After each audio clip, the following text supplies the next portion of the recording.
Yeah, hi everybody. This is our first panel. I understand people are still very excited and to look for the space. But anyway, thank you very much to each of you to come here to learn more about the topic which is so close to our heart, our children, young generation, our future.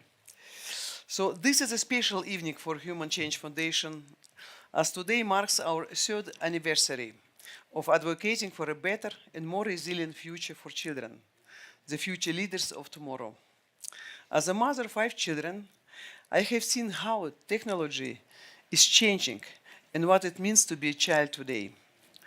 Too many children are growing up in the front of screen instead of spending quality time with their parents, families, and friends.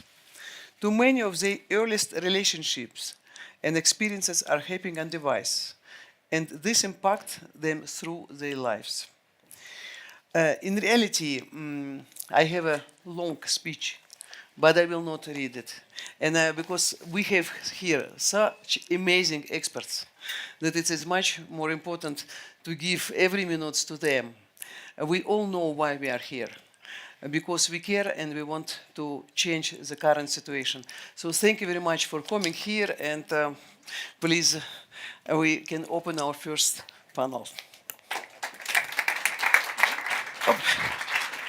Dat is next.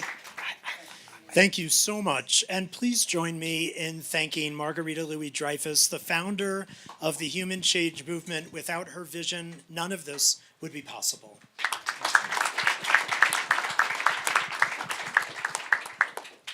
So we are going to introduce ourselves as we are each answering some questions, but I am happy to get us started.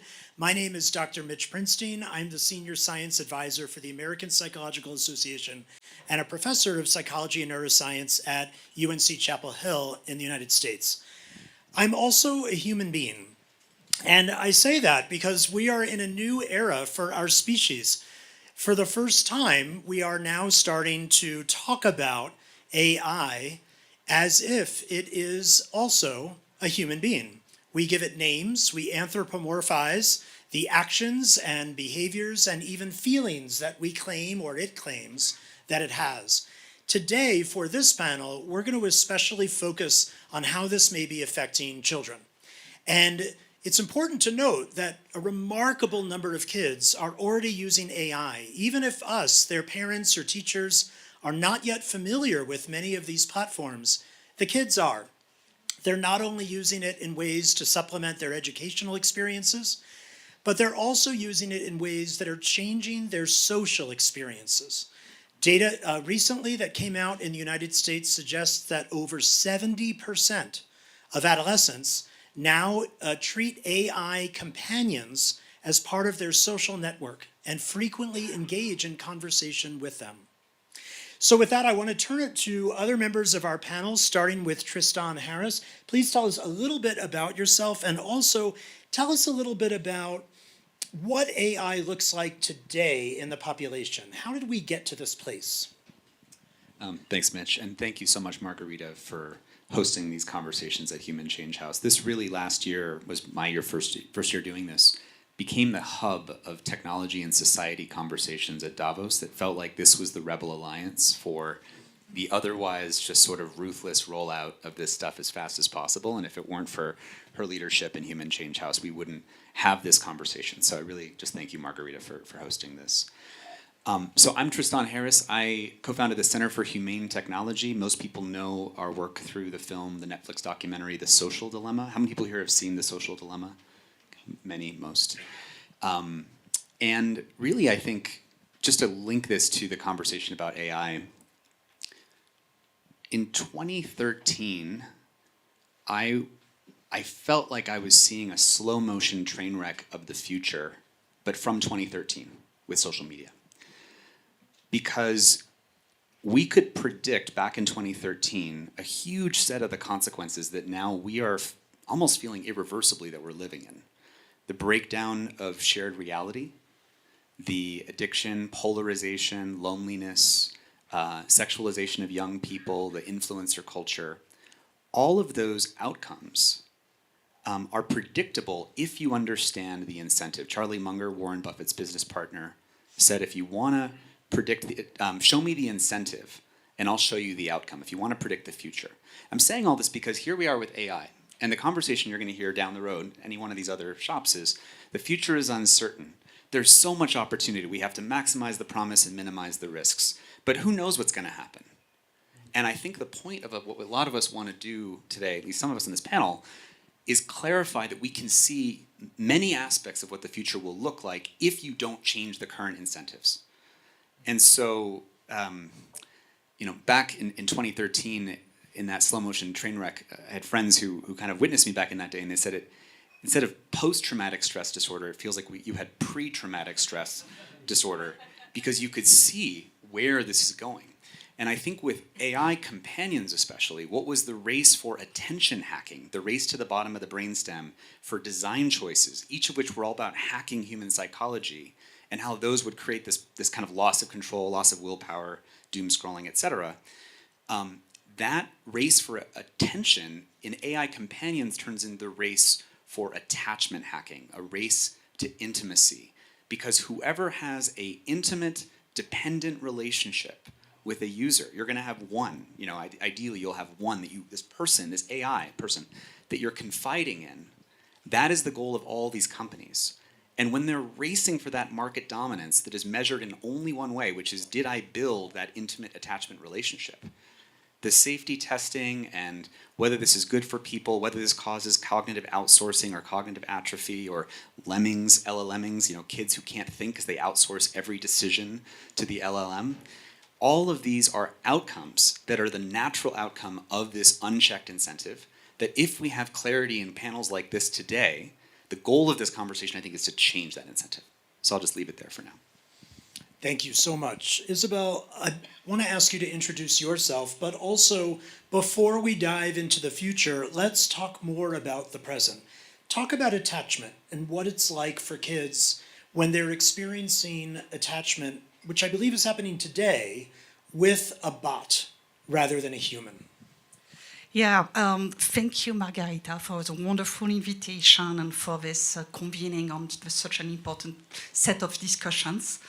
I'm Isabelle Howe. I'm the Executive Director of the Stanford Accelerator for Learning, where we do a lot of work on education and the future of learning, including, of course, AI. I'm also the author of a book, Love to Learn, which has two meanings. One that's very pertinent to this question, which is that children to thrive and learn need love. And then the other meaning is that in a world that's rapidly shifting, we also need to have a new generation that love to learn. So on the question about attachment and with these bots, so we have done a number of studies at Stanford through Stanford faculty, and also we have a visiting scholar that's doing some incredible work with young children and AI at the moment. Right now, those systems are extremely concerning because they replicate a fake sense of attachment. And let me give you one example on this. One of our studies has shown that a child will get praise 13 times more than a human on those machines. The use of praise, as Tristan explained already, is one phenomenon that's really helpful to keep kids on those platforms. The problem that it starts, or at least when I heard some of those data from my research team, is that I'm starting to think, okay, me as a mom or me as an educator, how am I going to have to change my very own behaviors if my children are praised a lot more than they have ever been in human-to-human contexts. So what is really fascinating is not only the human-to-machine connections that's evolving, but also potentially the human-to-human relationships that may also evolve. Thank you so much. Zach, Stein, tell us a little bit about yourself, but also from a psychology perspective, this is now creating brand new disorders that we didn't know about before, but we're inventing psychopathology. Thank you, Mitch, and thank you, Margarita, everyone from the Human Change team. It's an amazing place to be. So I did some psychological educational training at Harvard and went on to found nonprofits. I'm now the director of the AI Psychological Harms Research Coalition, along with Mitch and Tristan. We've just launched a website to begin to collect data to get first-person user story experiences. Basically like, do you or someone you know, have you been driven insane by a chatbot? Tell us your story. But of course there's a huge taxonomy of risks that follow from the introduction of anthropomorphic AI, and so that's something I've been thinking about since I was a graduate student. I was fortunate enough to work with some of the students of B.F. Skinner. B.F. Skinner, the great behaviorist, psychologist, kind of, had ivy coming out of his ears at Harvard. And he is probably the most important psychologist of the 21st century because of what the technological industries learn from him in terms of creating behavior control environments, specifically Skinner's box. Skinner's box is an operant conditioning chamber, which basically puts an organism in an environment and then through schedules of reinforcement gets it to do certain things. This is what Facebook. I pulled a refresh, I get 4 likes, but if I pulled a refresh again, 2 more came. Yeah, so that's the Skinner box. Facebook dialed this in pretty hardcore. Then there was a guy, Harry Harlow, who was a student of B.F. Skinner. Harry Harlow, I don't know if anyone's heard of Harlow's monkeys. He created a Skinner's box in which you had a baby rhesus monkey, a stuffed animal mommy monkey, and a metal nipple. That was the entire environment of socialization. He was attachment hacking. He was, from a Skinnerian perspective, pushing the limits of the simulation of attachment. The result was not good for the monkeys, right? Anyone sitting next to Harry should have been like, Harry, this is a monkey torture experiment. This is not a monkey, science experiment. The monkeys didn't get growth hormones, their skeletal structures didn't come in right, they didn't get proper immune systems. This same experiment with simulated attachment, artificial intimacy, was conducted with Romanian orphans. Large number of them. Chuck Nelson at Harvard Medical School, who I worked with when I was a graduate student, studied them. They had blankets, food, adults who came in, kind of looked at them, attended to them. They had no love. You look at pictures of them, you're like, that's a 10-year-old. No, it is a 17-year-old. Growth hormone, skeletal structure, immune system.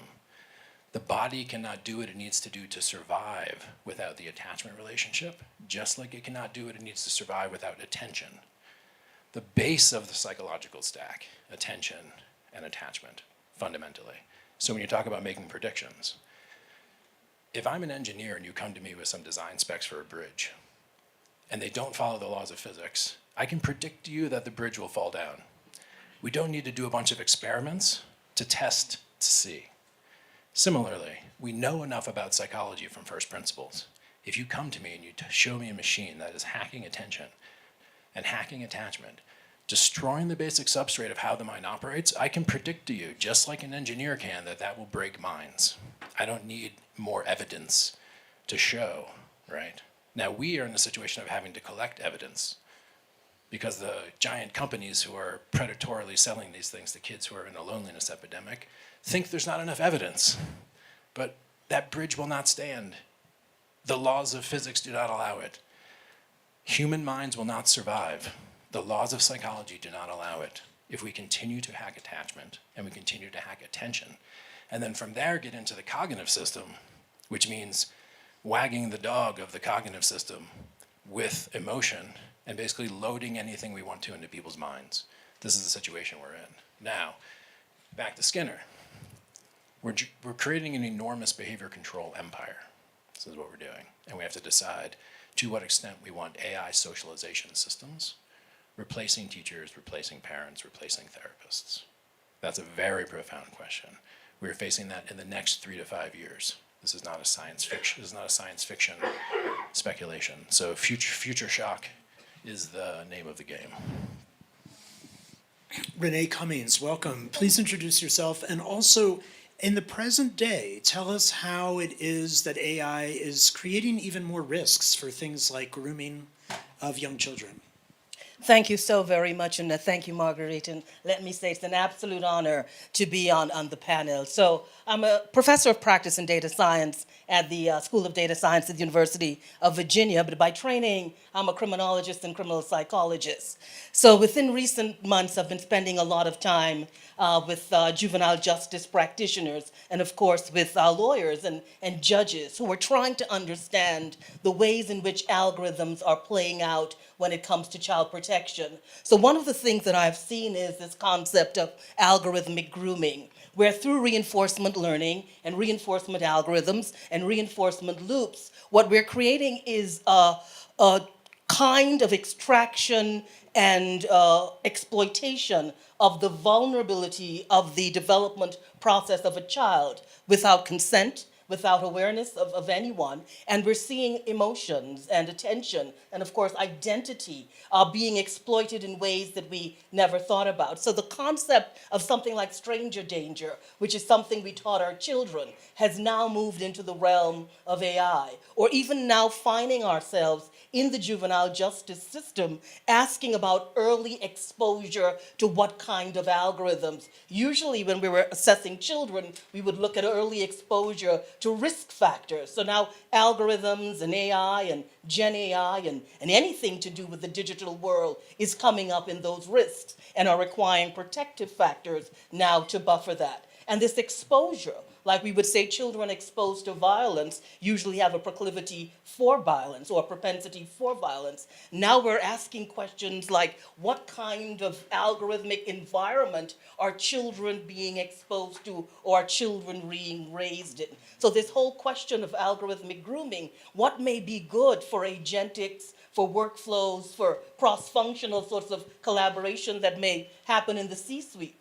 Children are not workflows. So the criminal justice system, and particularly judges who have been spending a lot of time with across the US, are trying to find ways to intervene. And even coming up in a few weeks, a conversation with judges about an algorithm participating in intimate partner violence. So we are seeing things in the realm of society and behavior that are very, very dangerous. And of course, you know, we work on both sides, which is looking at the ways in which the technology can deploy some great things, but understanding we've got to step in a more robust and rigorous way to ensure those guardrails for governance and regulation, particularly when it comes to protecting children, are there.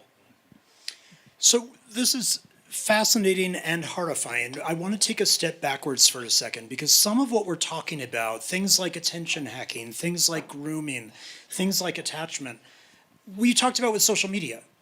And I think a lot of people now understand, thanks in part to the voice that Human Change has given to these issues, that social media was specifically designed to ensure that kids would spend as much time as they can on it. We know that kids' brains are developing in such a way where at the age of around 10 or 11, they're going to have this hyper-responsive dopamine and oxytocin response. And social media companies may have, perhaps knowingly, tried to create things like likes and followers and notifications to activate those dopamine circuits. But you're saying now that for AI, this was built with the same engagement metrics in mind. This is, the goal of AI is not to convey information or create a companion. You're saying that the same general principle is what's at play here for AI? Well, there's slightly different things here. So one is, I actually want to add on to the things that you just shared. So what's hard for me about this conversation, I want you to really imagine this. I knew these 22-year-old friends of mine who started Instagram and made these products, and the designers, I was recruited. I was almost going to be, I think, the third designer on Facebook's design team. They recruited me. I didn't take the job. And I know these human beings who made these choices. So I want you to hear a perspective that maybe you don't hear very often, which is that there's humans making choices.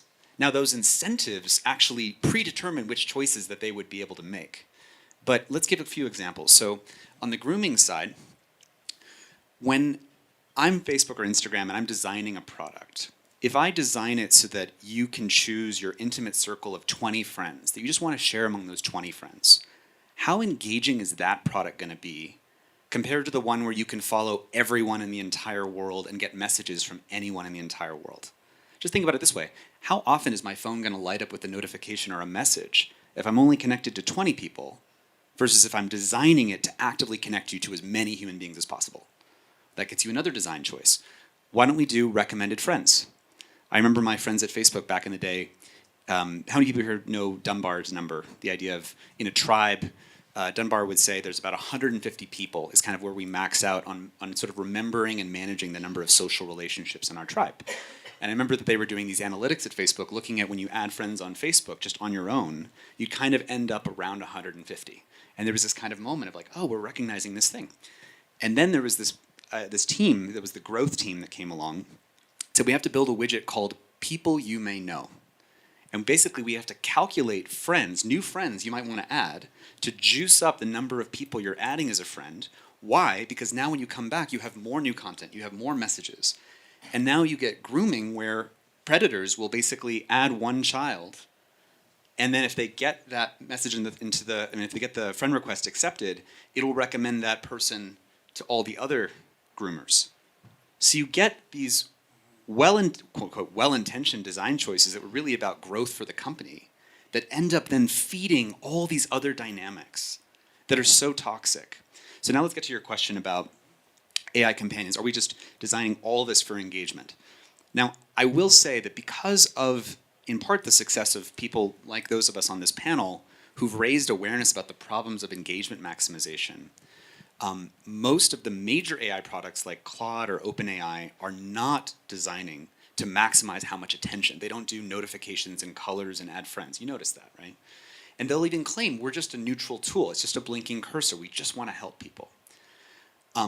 But as the race between those chatbot blinking cursors gets more intense, and as you start to use Claude less, and OpenAI needs you to use ChatGPT more, it starts introducing things like sycophancy. So that's a great question. What is it, 23 times?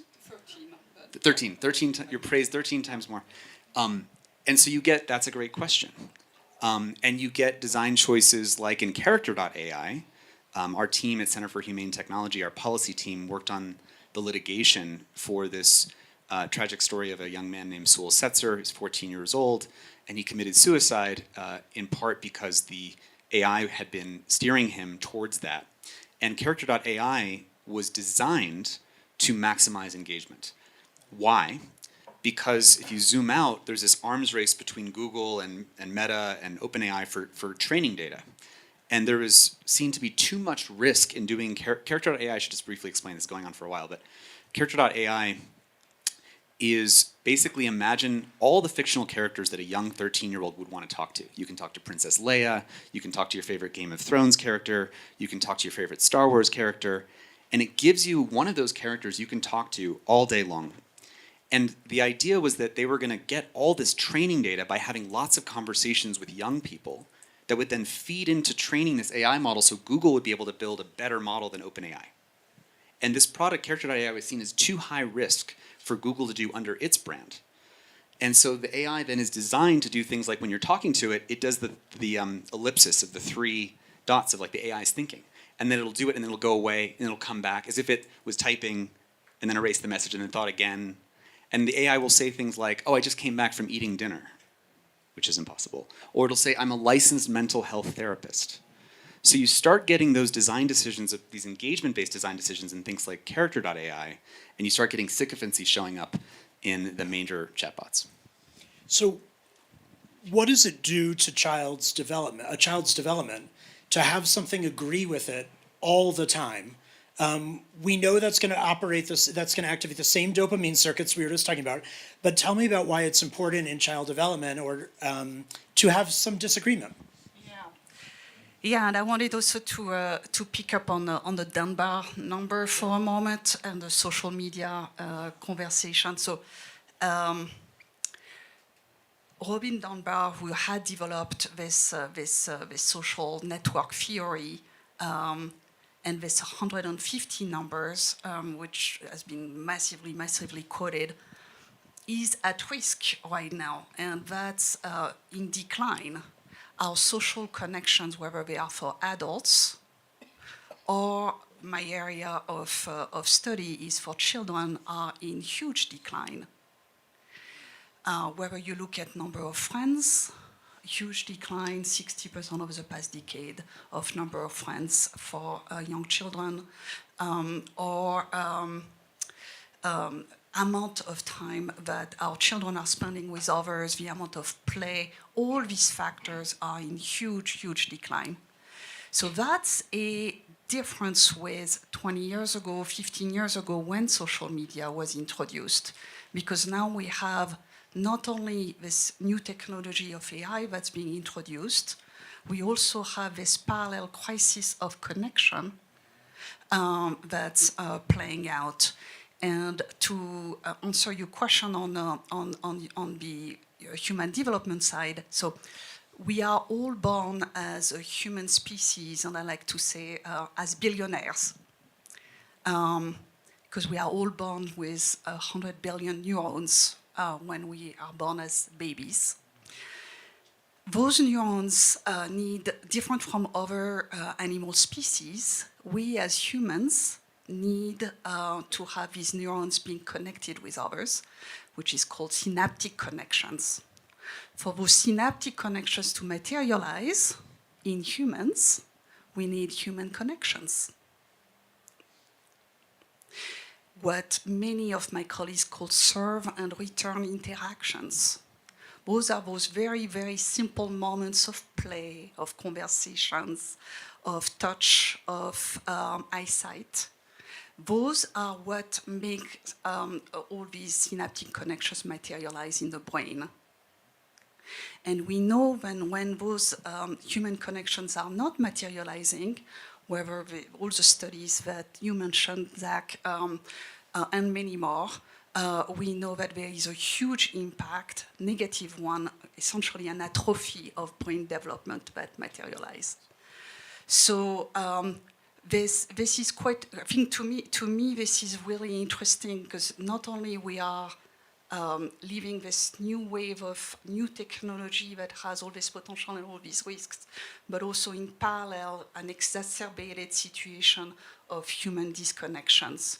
And so because humans are wired to connect, those systems are more apt to capture these needs that we have as humans to connect with each other.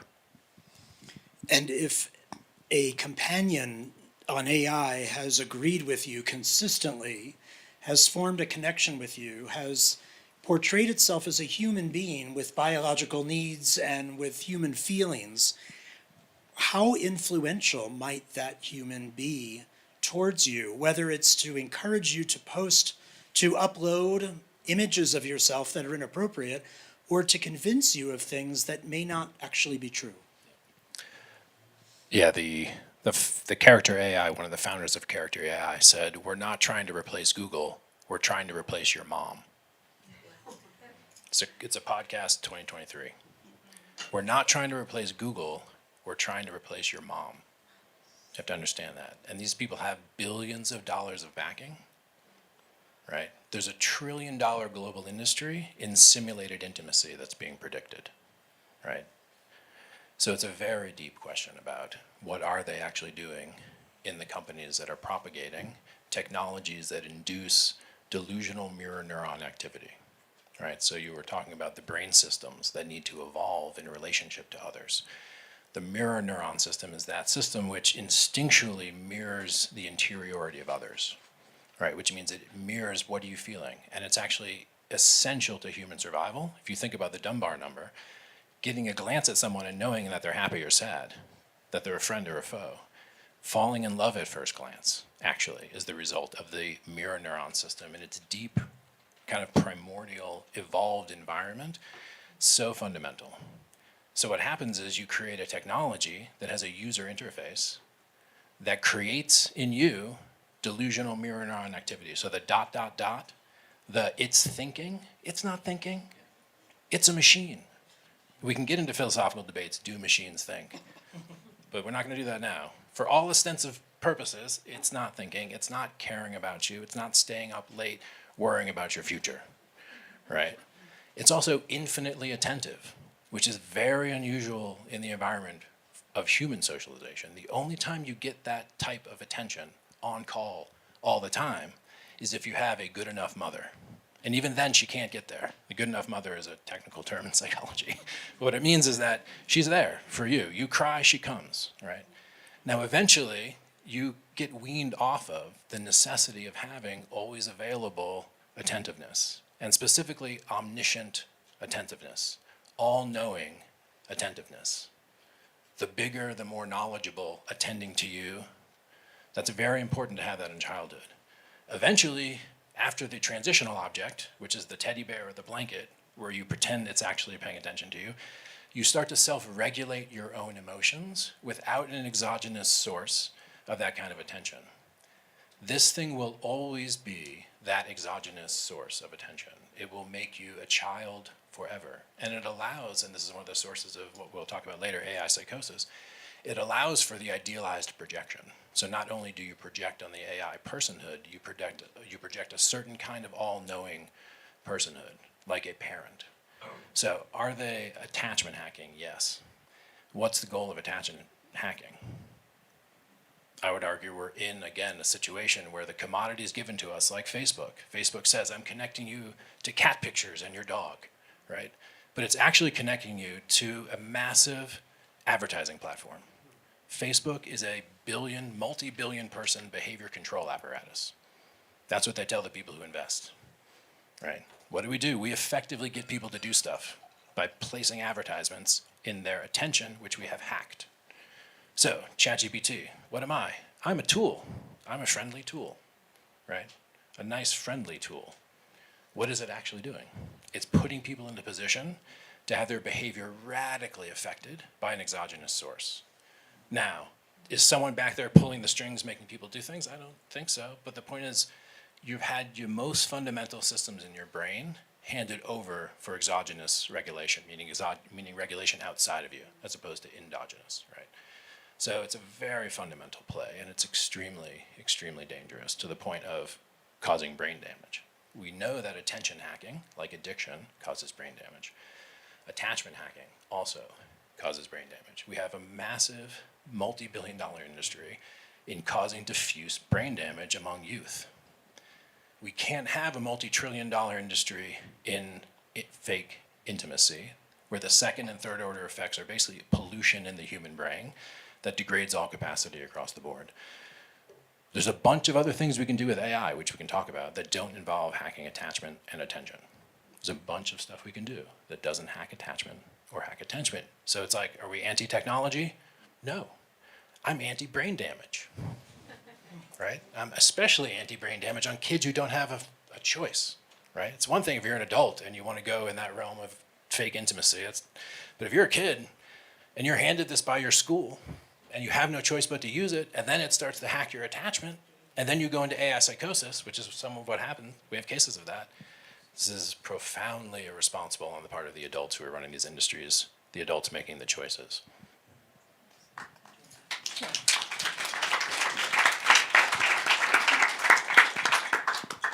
Well, we're definitely seeing that, and we're seeing that kind of neurological abuse, because what we're also seeing is this vulnerability of the development of a child, not only the extraction of the emotional and, of course, the brain data, but also this engagement in a way that is just being optimized for the bottom line of these big companies.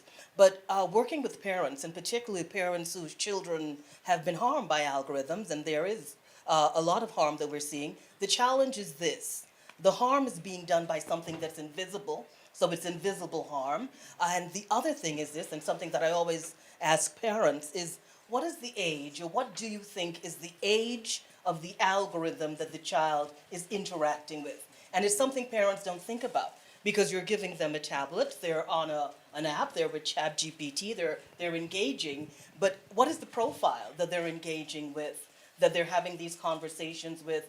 And that really brings a kind of awareness, because we know adults are building these tools, and they're not building them with children in mind, and we're seeing that constant, reinforcement learning works well.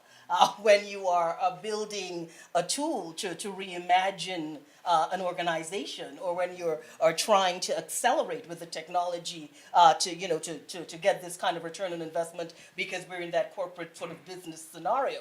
But when we're dealing with children, and we're particularly thinking about from the judiciary, how do we regulate? How to respond? If a child is harmed by an algorithm, what is the response of the courts? And this is what we're trying to think about, because the legislation really isn't there yet. So we're seeing in child protection legislation now a reimagining of what that is supposed to look like. So we know of child abuse, we know of maltreatment, and we're seeing algorithmic maltreatment. We know of child sexual abuse, and we're now seeing that kind of abuse built into algorithms. So what AI is doing, and in particular, what these large language models are doing, they are really stress testing our criminal justice system, particularly juvenile justice, and we're realizing that we don't have a response yet, but the technology is happening at the speed and scale that is also real time in a way that we have never imagined, and the court has never been built to respond in real time.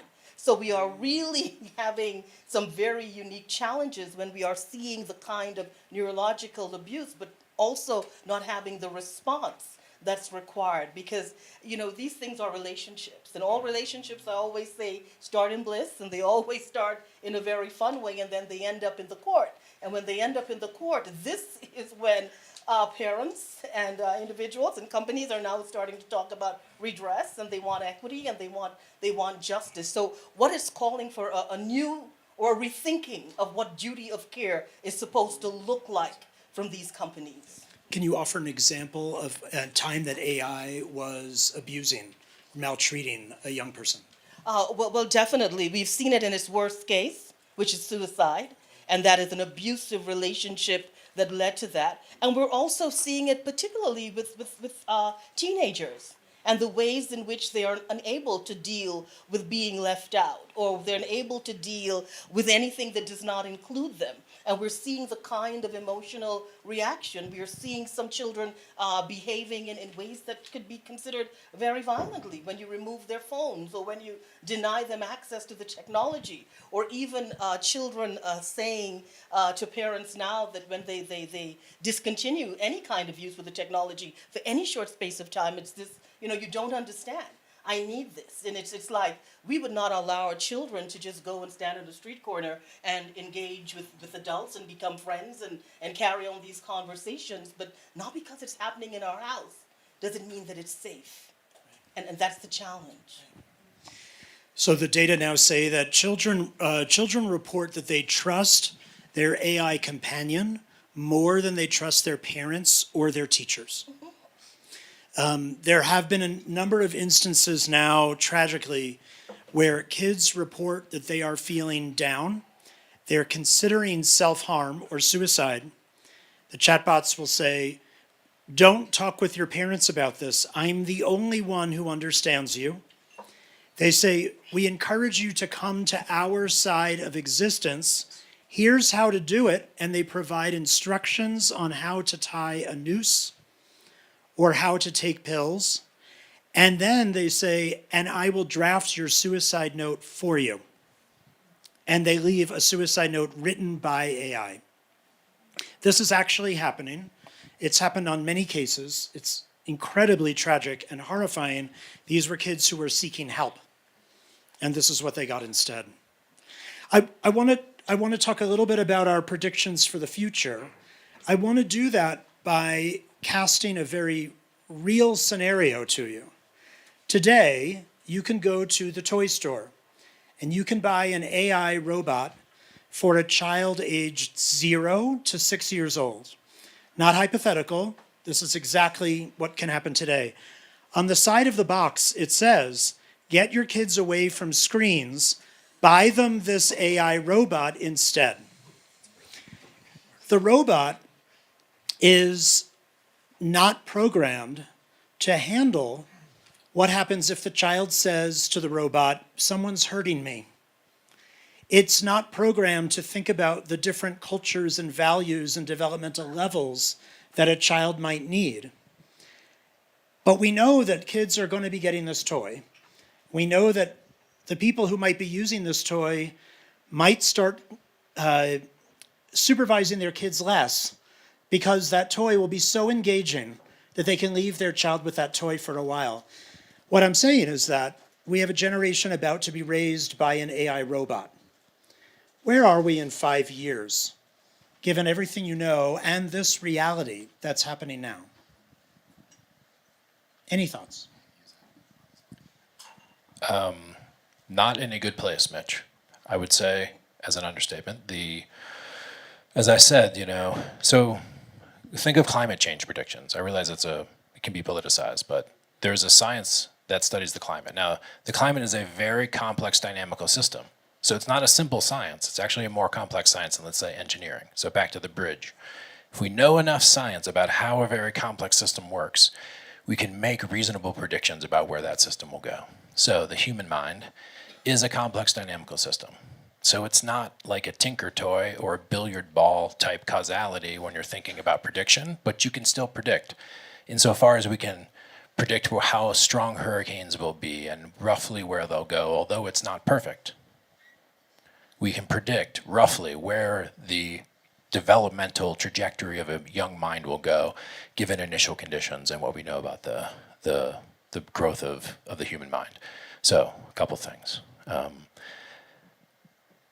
There is, in the technological imagination, as I said, for teachers and educators, the idea that we could have a teaching robot. This has been around for a very, very long time, the idea that we could replace teachers with robots. Right? There's also the idea that you could have a robot therapist. This has also been around for a long time. The first chatbot that was ever made, Eliza, was ostensibly just a Rogerian therapist. It was just a therapist. So the idea that we would move into a situation where a lot of the labor of socialization, which is teaching, parenting, advising, counsel, questions, education, the labor of socialization could be taken over by machines.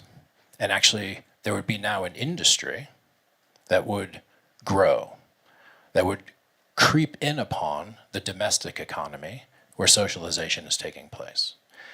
So I would predict, in its most extreme case, as the multi-trillion-dollar global market for simulated intimacy and delusional mirror neuron activity grows, we will have a situation where the majority of kids spend the majority of their time being raised by machines. This is an existential risk. So as a psychologist, I tried to reform the educational system and then ended up studying civilizational collapse because of how much a mess we'd made of the educational system. And then that led me to the field of studying existential risk. And one of the kind of hidden risks is this risk, which isn't the death of humanity. It's the death of our humanity. It's a fundamental rupture in the substance of what it means to be human, where for the entire time we've been human, the thing that has defined us as human has been long duration socialization, right? The gazelle comes out, 2 hours later, the gazelle's doing all the gazelle stuff, running around, looking at predators, eating. 2 hours after a human baby born, it's not doing very much human stuff. It takes a very long time, a lot of brain development. It's the species-specific trait. Long duration, intergenerational transmission, right? It's the thing that made us distinct in many ways from human, allowed for cultural ratcheting, passing on of intergenerational knowledge. That ends. Multi-millennia long, human-to-human intersubject, human-to-human attachment, human-to-human education, in religion, in government, in politics, over. We've given the labor of socialization and education over to an AI socialization system, which is a very large-scale behavior control infrastructure. So that's the prediction. And it's a prediction of the end of the species, if I can get kind of hyperbolic and be a little bit kind of alarmist. But what would it mean to interact with a child where 80, 90% of the most significant interactions they've had with an other, with a socializing other, has been a machine? Do they understand themselves as members of the same species as us, who weren't raised by machines? It's a complicated question. Isabelle, without human interaction, it's affecting our language development, our emotional development, our immune system development. Tell me a little bit more about the future in a world where children are having 90% of their adult interactions with a robot and presumably less peer-to-peer interactions as well. What else comes to mind? Yeah, so we did a study not on character.ai, but on one of those other companion called replica.ai, and that study was done with young adults, so not with children. And that study showed three very interesting things. One is people who are more lonely to start with are using those systems more. Two is fascinating, 90% of replica users, after a very short amount of use, think that the system is human. So we are speaking not about a handful of users, we are speaking about millions. So we as humans are very, very confused very quickly about whether the connection is human or machine. And then third one, and this is your point on socialization, which is quite concerning and has been replicated in other studies, is a risk of displacement of human relationships. So in our replica.ai study, we are showing a slight displacement.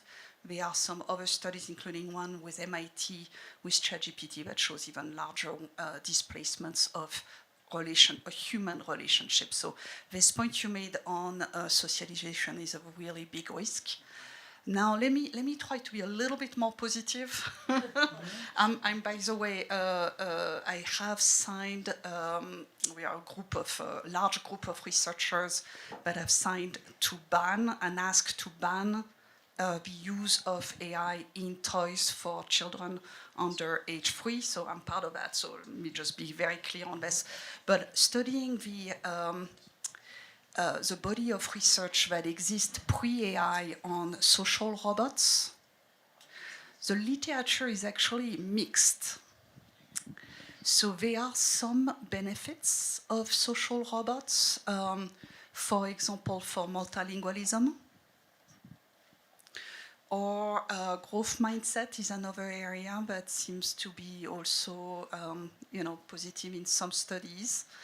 And the third area is for children on the autism spectrum, or children with different learning differences generally. So anyway, there are some areas where the literature on social robots is not all negative.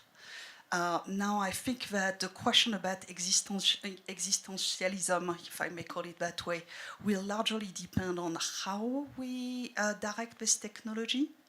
So if we continue on the current path, a lot of concerns which I share, but if we were able to prevent emotional manipulation, if we were to have requirements such as in real life connections after a certain amount of usage by children, all these things that a number of us are trying to put forth, maybe there is hope, or at least greater hope than what you outline. There's so many things to pick up on here. One thing is, I think part of what you both were pointing to is there are fundamental systems that you can't outsource. Like, think about the US and China right now. Like, we realized later in the game that we outsourced a bunch of our critical functions, maybe like some of our military technology or critical minerals that are coming from an adversary, and you realize only later, oh, we've outsourced something that we actually just can't afford to outsource. But the market, in terms of the price, if I let the price determine what I outsource, then I outsource everything. And so here we are where there's this new country of AI geniuses at a data center that will do all this emotional labor, physical labor, cognitive labor, all the labor in the economy for super cheap. The temptation is to outsource everything. And one of the things we've been thinking about, and Zach and I have gone back and forth on this, is the distinction between technology that's replacing a core system versus that's trying to strengthen and sort of support the natural development of that core system. So for example, I've worked on the attention economy and addictive phones for a long time, and it only hit me recently that obviously there's this thing called a relationship we have with ourselves. You're out there, you're walking the streets of Davos, you take just a moment to take that fresh air in, and you're seeing the outside, and you're kind of just with yourself in that moment. But then when you look at your phone actually, in that moment, it's replacing the relationship I have with myself, right? I'm kind of absorbed and lost in that thing. And there's a difference between things or experiences or activities that deepen the relationship I have with myself versus things that replace that relationship. There's a difference between Mark Zuckerberg actively saying, we need to replace, people are lonely, therefore we're going to build them a set of many different AI companions who are going to become the new bench of friends, and they're different ones. And we're going to replace your friends because there's a demand for friends. So we're going to replace your friends with AI robots. But turns out that human socialization is actually, we have to class that as a fundamental life support system of our society. We have to class our relationship with ourselves as a fundamental life support system of our society. We have to classify our attention spans as a fundamental life support system of our society. And the difference between AI that is, we have a choice right now. We don't have to go down this dystopian existential doom path. The whole point of, I think, all of us illuminating this is to be so clear-eyed about what we're currently heading towards, so we can just make a very simple choice to say, we don't want that. We don't want that. How many people in this room want the future that you just heard about for the last 40 minutes? That's kind of interesting. Do you think if you polled everybody, take anybody on the street and bring them into this room, and even take a military general from China or a military general from the US, if you ask them at a human level, do you want the future you just heard about? There's this kind of good news that actually from a basic mammalian, universal human values perspective, we don't actually want that. But there are trillions of dollars that are pushing towards that. And as I think I'm guessing, Mitch, you're going to start transitioning into solutions, and we talk about the laws that we don't have the laws to deal with this. And to invoke something that I think I invoke every year at Davos in almost every talk is E.O. Wilson. The fundamental problem of humanity is we have Paleolithic brains, medieval institutions and laws, and accelerating 21st century godlike technology. And when you're trying to regulate a 21st century problem with an 18th century tool, you're going to run out of gas, right? So the law is trying to get its handle on how do we deal with AI companions. But it turns out, for example, shortening the entire world's attention span so they can't think critically isn't illegal. Suicide is illegal. So, causing death, etc. So we have laws for the extreme cases, but the problem is there's this whole new set of subclinical phenomena that are life support systems for the health of a social fabric. And until we actually start to build this common consensus of the values and able to name that those are, socialization is a fundamental life support system. And we can have technology that's designed to augment human socialization rather than replace it. You can have AI and technology that's designed to, as you will say, Zach, make better teachers, give them better data on where all the students are performing, figure out when do I have to designate my attention as a teacher to the student that's in need. How do we give some automated testing and learning systems to students, but then make sure they get the human socialization time, so we're balancing that. What if we had news feeds that instead of maximizing doom scrolling and engagement, had a sort of public service obligation to put 40% of your content is instead routing you to in-person experiences and communities. So now the loneliness epidemic goes away because there's a sense of abundance of, hiking groups and dance classes and all these activities that could be present in everyone's newsfeed because of that law that puts that there. But what this requires is massively upgrading the way that we're conceptualizing law by actually having a deeper diagnosis of what society depends on that we're trying to protect. And to that, I will just add, what we're seeing is that we keep saying that we need to sort of upskill when it comes to AI literacy, because we know most children don't have an income, and most children are not purchasing these toys and these tools. They're being purchased by their parents, who probably do not know they're bringing this kind of invisible harm into the home. What we're seeing is that we need to take more of an approach that looks like a public health approach to what's happening at the moment. As we brought everyone on board saying that lead poisoning could impact the brain, or we needed to wear our seat belts, we're seeing we have to take that kind of approach at the moment. Because to every family that comes public and speaks about the abuse and speaks about the suicide, there are hundreds of families who are dealing with this without recourse, without a platform. Also, there's a lot of shame and embarrassment that we're seeing with young people in particular, and families as well. So we've got to rethink concepts such as consent when it comes to this technology. And it's almost like when you got your first bank account, it was linked to your mother's bank account. So she was able to see and to put money in there. And it's like these emotional deposits, that these algorithmic deposits on our emotions need to be tracked and evaluated in a very real way. So if we don't really understand the sensitivity of the matter, but see the scale, of course, and the speed that it's moving, and understand the severity of the challenge. So from a criminal justice perspective, as we are now rethinking child protection, we're saying that we have got to bring a public health approach to reduce harm. And one of the things that I speak about consistently and continuously is a trauma-informed approach to how we are building this technology and thinking and rethinking the long-term impacts of data trauma. Let's talk about solutions. You know, yes, we are not supposed to have been the human-like species that survived. We were the smaller, weaker species among the other human-like species. The only reason why we did not go extinct was because of factors that led us to become a social species that allowed us to become a herding species. But now AI presents the risk of making social connections extinct. How do we fix this? What do we do to turn AI into a platform that encourages and enhances our social connection?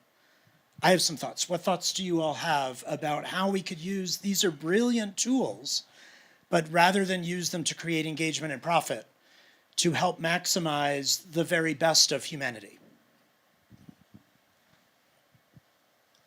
I know you got some stuff to share on therapy. Yeah, I mean, there's a couple of things to say, which if you take what we've said to heart and you realize that it's fundamentally dangerous to hack the attentional system and to hack the attachment system because they're basic life support. It's like destroying the oxygen or destroying the soil, right? So if you admit that, then you say, okay, let's not do that. There's a huge design space outside of that for technologies that do not hack those two fundamental systems. So for example, therapy delivery systems, right? So you have a situation where a good therapist can work for one of two reasons. Now it's much more complicated than this, but bear with me. There's some therapy that works because of attachment, right? Meaning you create emotional bond with your therapist. You actually project onto them more skill and capacity than they actually have. Because if you went to a therapist that was stupid, they wouldn't help you, right? So you actually look at their diploma and you're like, oh my. So there's this love relationship with the therapist where their regard for you really matters. You do something, you're proud, you come, you talk to the therapist, they can see you in a way other people can't. The attachment relationship is curative itself. We know this. But some therapy works because of technique. Cognitive behavioral therapy, cognitive developmental, dialectical behavioral therapy, mindfulness, prompting, a whole bunch of motivational prompts can be delivered by a therapy bot that never hacks your attachment or attention. It will remind you of your commitment to a value. It will help you rewrite a cognitive script, but it will not say, I'm really proud of you. It's quite simple, right? It's quite simple. Don't hack attachment, don't hack attention. Then another layer is increase attention, God forbid, increase attachment, meaning make people's attention spans greater, deeper, more profound, like a book, like a mindfulness app, right? Bring people together. Dating apps are an interesting application of machine intelligence because they say, let's pair people together. In my second book, I talked about a distributed educational hub network, which is basically an update of Ivan Illich, where I say, in every community, there's 1 million potential educational relationships, if there's enough people. Can we make all of them explicit? Can we make a machine that creates 1,000 pop-up classrooms a day and gets exactly the right people into exactly the right teacher-student relationships and gets exactly the right curricular materials to the teacher, but never teaches, right? So it's an education enabling infrastructure that's powered by AI rather than an AI that replaces teachers, which is insane. Instead, you're empowering teachers. Let's find the curriculum for you. You're psychologically matched with this student as opposed to that student. Multi-age groupings become possible. A whole bunch of stuff follows. Just don't replace the teachers. Don't hack attachment. So there's more to say there, but I said there's a huge design space for technology that doesn't brain damage people. Just like, I think that's clear. I mean, I will say we've got to think about it. We know that when it comes to physical health, we're seeing the extraordinary things that AI is doing when we think about cancer research, Alzheimer's, when we're seeing the work that AI is doing just with brain, the brain itself. So we know there's great things that could happen. But we've also got to put out some new disclaimers there when it comes to AI and mental health. Almost like when they started to put, this plastic bag is not a toy when you buy big appliances, because there were children who put it over their head and they suffocated. And it took that for us to realize. So I think what we need to do, anything for me that pertains to children, if it's toys, we need to probably put this toy is not a toy. This toy could also do this. So it comes to the disclaimers, comes to the duty to warn, and we have got to take a harm reduction, prevention approach to reducing the kind of trauma that we are seeing in children, in families, even in adults. So if we take that public health approach, I think it's going to bring some sort of resolve. And of course, the space for redress is also very, very important. And we have got to continuously now amp up our judicial system in real time to respond to this technology. Yeah, I think there is obviously the big space of regulation that my colleagues here are discussing. At Stanford, we are also taking two other approaches in the meantime. One is partnering with those large language model companies and figuring out better ways to build better technologies, whether it's at the source of those large language models by having more social behaviors of those models, or by having more frameworks on what some of those critical factors we discussed here. The other thing we are doing, which I wanted to speak briefly about, is we are also building some relationship enhancing solutions. And let me pick on one example, which is a project that one of my favorite projects in my team, called the Autism Glasses Project, sorry. Those are glasses that are equipped with computer vision technology, so AI, and they allow a child to detect the emotion of the person across from them. So for a child on the autism spectrum, they may never have been able to understand the emotions of their parent or their mom or dad. So this is really meaningful. And this is clearly one of those examples of technology that is furthering human connections as opposed to replacing or destroying human socialization. Yeah, I love those examples. The reason why our nonprofit Center for Humane Technology has the word humane in it is my co-founder, Aza's father, was Jeff Raskin. How many people here know who Jeff Raskin is? Just curious. Handful. Jeff Raskin started the Macintosh project at Apple before Steve Jobs. Steve Jobs took it over at Apple. And so the lineage of thought that informs our thinking, like I grew up using a Macintosh computer. My mother didn't have to worry about me spending 8 hours on a computer because back then it was developmentally healthy and positive and a bicycle for the mind. And so what informs, I think, so much of this work is we all want technology that's not just not bad for people or 10% less bad or is slightly less suicidal. What we want is technology that actually is comprehensively healthy for society. And Jeff Raskin wrote a book called The Humane Interface, which he defined the word humane and humane technology as technology that is respectful of human needs and considerate of human frailties or human vulnerabilities. He thought of the mind as having certain vulnerabilities that you needed to kind of ergonomically make technology rotate in a way that matched the ergonomics, the kind of the shape of my back in physiology fits in this chair. This chair could be either ergonomic or not ergonomic. How could you make technology that's ergonomic to a human mind? Well, if you think about humane technology at the scale, the user now is not an individual mind clicking a mouse and dragging a window around. The user is an entire social fabric. So what are the social fabric's vulnerabilities? Where socialization is a vulnerability. So how do we design to protect socialization? Oh, well, attention. Continuity of attention is a vulnerability. So how do we design to protect human attention? And I'll just say one last thing, because sometimes when you work on something for 12 years and people ask you, how's the social media problem going? It's depressing to answer normally with the current state of affairs. So I came up with an alternative timeline narrative. It was all looking so bleak. We had these social media companies that were obviously destroying society, polarizing people, sexualizing young kids, loneliness epidemic. And so what did we do? We woke up and we realized, oh, well, this is an easy problem. There's a business model called maximizing attention and engagement. It's hooked up to infinite growth obligations in stock markets.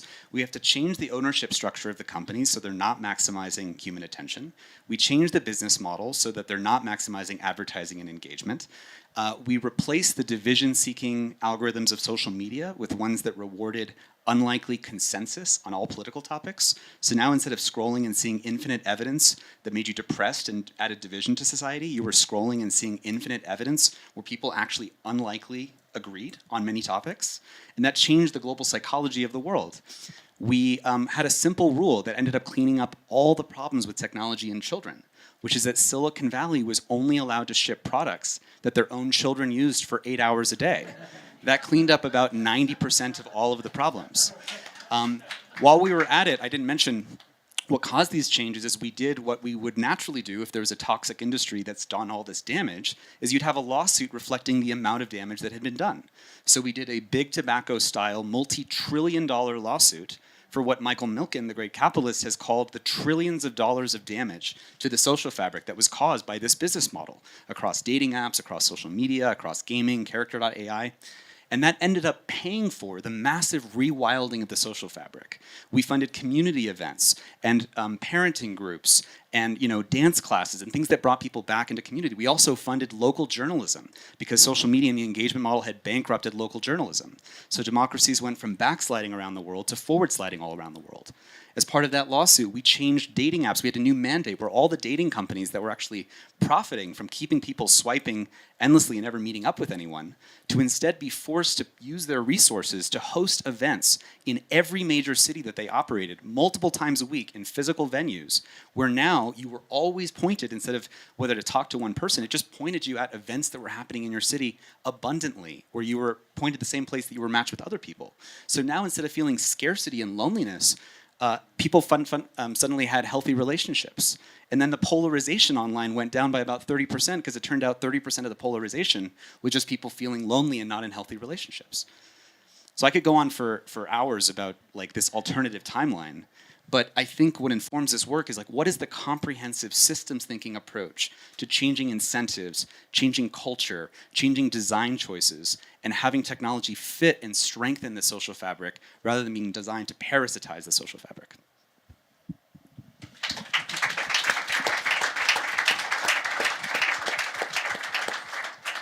I want to create some space for some questions that folks might have. There are some people here with microphones, so flag them down and grab those mics.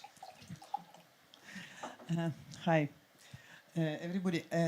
Everything what we had, it's so amazing, and we hope very much that we will come to this nice future. I would like to add something to this. It is for me a little dilemma how we can do this, but without this, maybe nothing can work, and it is purpose. And for me, the example is, for example, just knowledge of something, unfortunately, doesn't help us very much. And as example, I said it already a couple of times, I take sugar. We all know what sugar is doing to us, and we are still eating this, and we are giving this to our children, and there's a big industry behind it, and there's diabetes, another industry who takes care of it. So this example for me shows how, and it's still addictive. Sugar is maybe not so strong, but addictive. But what I say to myself, we need willpower to fight against this, because there will be always something more or less addictive. It is comfort, our comfort. And thinking that technology, new technology, if we take the addiction, has a goal to bring us comfort. And then I have to ask what it is comfort. When we have comfort more and more, like today, in the life of our children, even if we take this AI out of it, what can they do for us, parents? Everything is already taken care of. We have robots who are cleaning our floors. We have online shopping. Everything is so comfortable. We don't need to move. And our children don't need to move.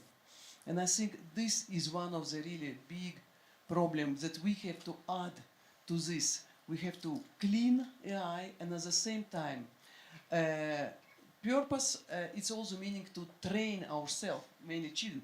We are here, or practically everybody is raised by, let's say, normal childhood.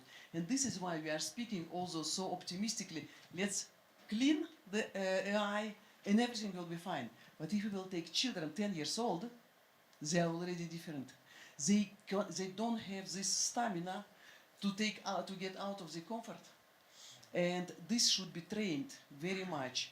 And we have already a young generation who don't have it, but okay, we have to come back to this, to add parallel to the AI topic, how can we train our children to overcome comfort.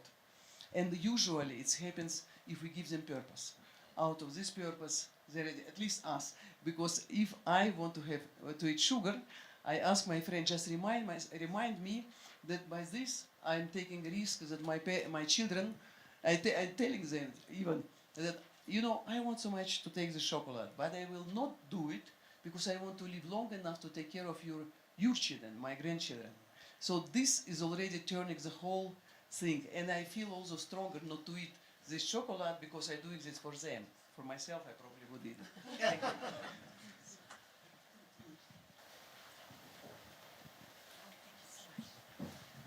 I'm Sherry Weston, and I lead Sesame Workshop, which is the nonprofit that produces Sesame around the world. And I first want to thank you so much for bringing this incredible group and such a great panel.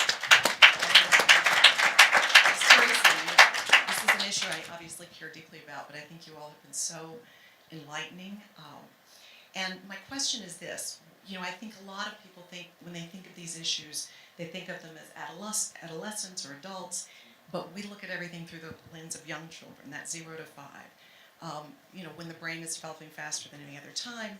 I love, Isabelle, what you said about love to learn and learn to love, because so much of what we focus on is in nurturing care, or content that is a catalyst for engagement between adult and child, not just a tool for the child. So I'm really interested, particularly Zach and Isabelle, when you think of those early years, what are your biggest concerns when we're thinking about the impact of AI, and what do you see as the opportunities for us in the early years to develop more of a foundation of digital well-being, if you will, enlightening parents and helping young children navigate? Yeah, so we just published a study on young children. It's by Dr. Pil-Young Kim. What it shows is young children love AI. They love AI for all the reasons that we just discussed. They particularly concerning for the most vulnerable children, who love it even more. So just check out that research on relational AI. Very, very interesting outcomes. Nothing that none of us would be too surprised about, but interesting to have the paper out.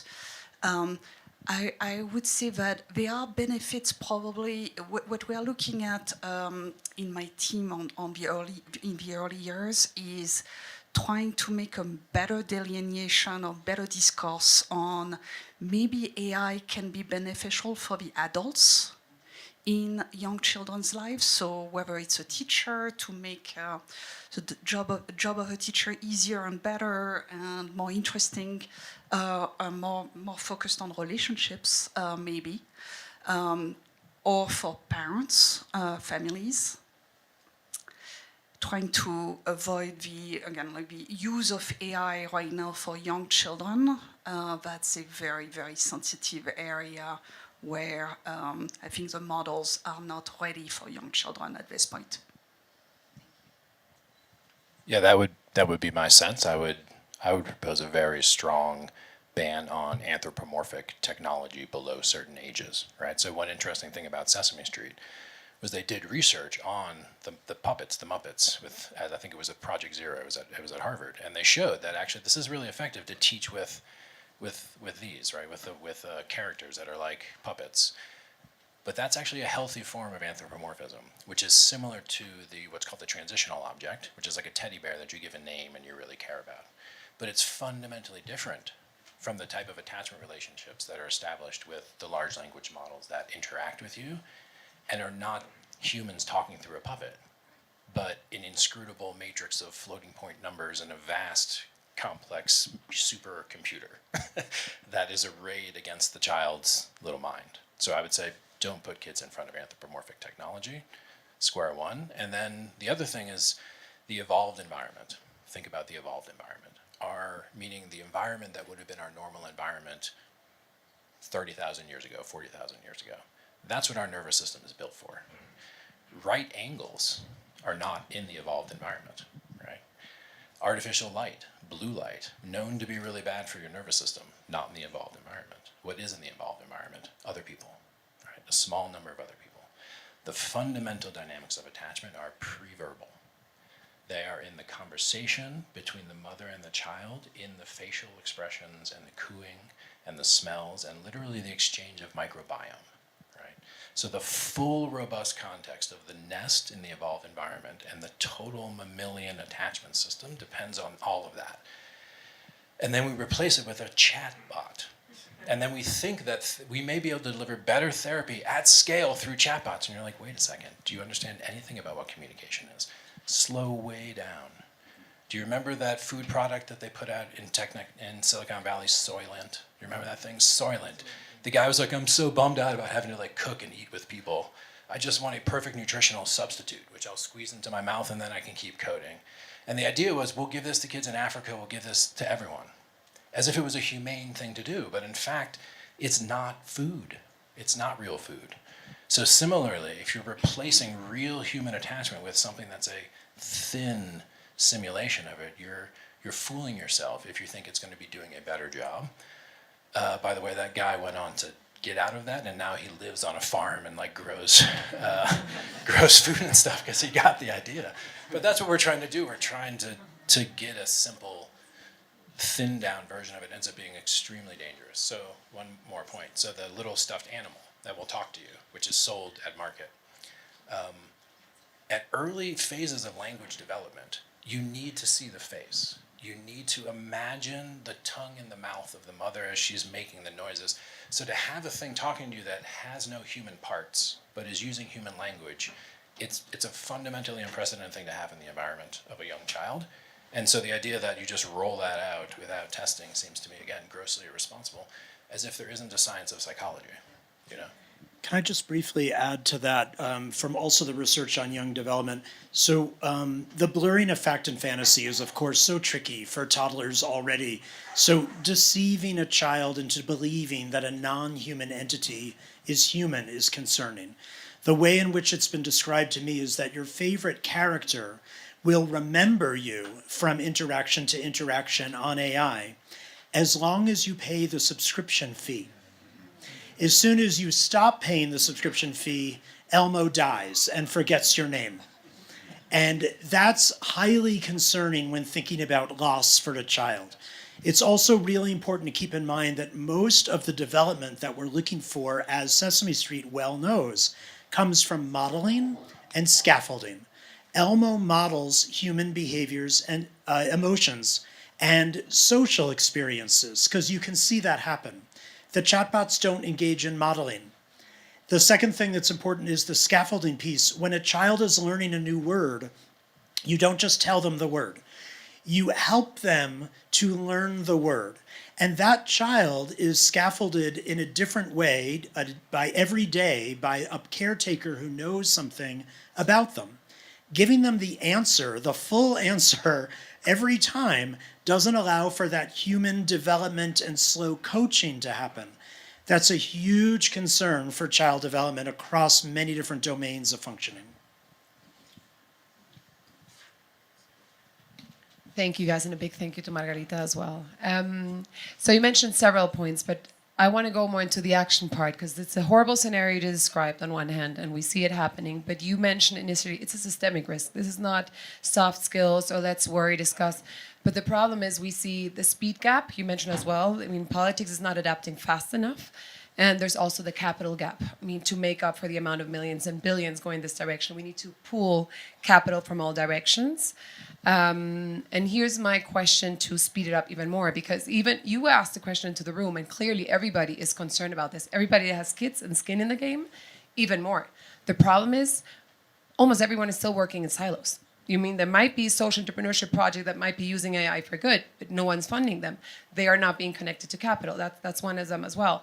And you're talking about policy in the US, it seems to be more inspiring. If you ask Margarita how it's in Switzerland, you could cry. I mean, we launched a social media petition and 80,000, almost 90,000 people have signed it. It's one of the fastest growing one. And the answer from one of them, and we handed it over to the government, was, I want it to happen tomorrow for it to be forbidden, but it might take 3 to 5 years. 3 to 5 years, like I literally just took my kids out of school because they're not being protected and they're not being empowered.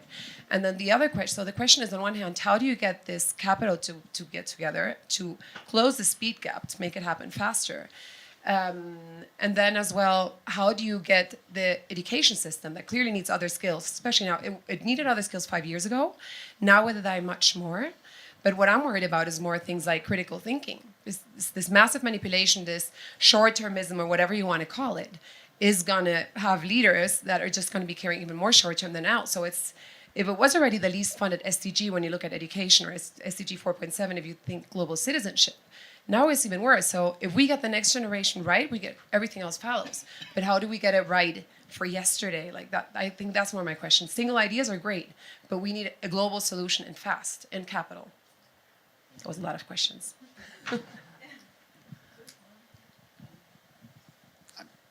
All I can say is, obviously, I totally agree. All of this should have happened in 2013. We could have avoided so much damage if we had trusted the ability to see into the future by looking at bad incentives and looking at fundamental aspects of human nature. You can only make choices from where you are. So given that we know we know everything we know at this moment in time, what's the maximum accelerating set of things that we could do?